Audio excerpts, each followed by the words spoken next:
change that comes with a few flaws. Isn't it odd how people will nod whenever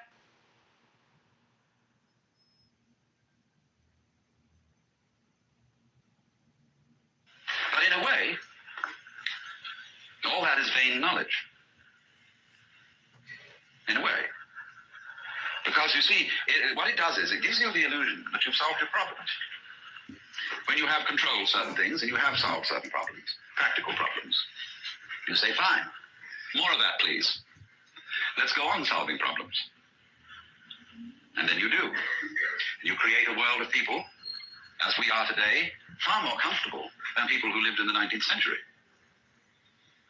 Just remember the troubles of going to a dentist when you were children, or some of you when you were children, of medicine, of badly heated homes, of all sorts of things that we don't put up with anymore. But the problem is we keep running into this thing that all constant stimulations of consciousness become unconscious.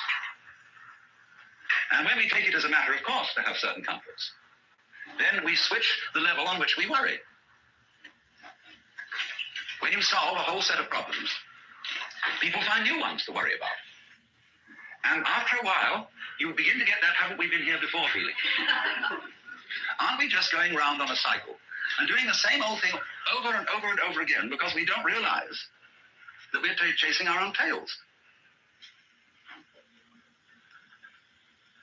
By an eternally recurrent process of not knowing who you are. That is the hide and seek. That is the nature of what the Hindus call the Manvantara and the Pralaya, the period of the Manvantara in which the worlds are manifested, and the period of the Pralaya in which the worlds are withdrawn from manifestation. In and out, in and out. Evermore came out by the same door as in I went. And the thing is, to get to the point where you can see that you are doing that in every moment of your existence, with every tiny little atom of your body, you now, at this minute, you see, are the whole system of inning and outing. In other words, you often think perhaps, maybe a long, long time ahead, I shall reach the point where I wake up from manifestation and overcome the world illusion and discover that I am the supreme reality behind all this diversification. My friends, there is no diversification. In other words, what you call diversification is your game. In the same way as you chop the thing and then you say it is made of pieces. But you forget that you cut it. And so when you see the world is complicated and that there are life problems and that you might one day succeed, hundreds and hundreds of people are running like mad after something that they call that is success, and they have no idea what it is. So in exactly the same way, the Guru is keeping you running and running after spiritual attainment. You don't know what you want. This is where Krishnamurti is so clever. Because he says, if you ask me for enlightenment, how can you ask me for enlightenment? If you don't know what it is, how do you know you want it? Is that any concept you have of it will be simply a way of trying to perpetuate the situation you're already in. De somne because per naturam, the deep constitutional or predisposing cause of dreams lieth within the jurisdiction of the will itself.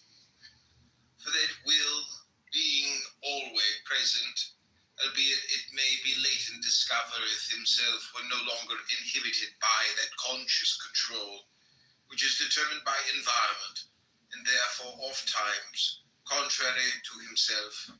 This being you think you know what you're going up, all you're doing is you're seeking the past. What you already know, what you've already experienced. Therefore, that's not it, is it?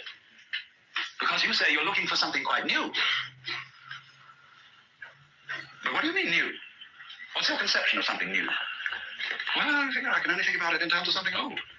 Something I once had. So he doesn't say anything. He doesn't indicate anything positively. Everybody says, why are you so negative? Why don't you give us something to hang on to? Well, if he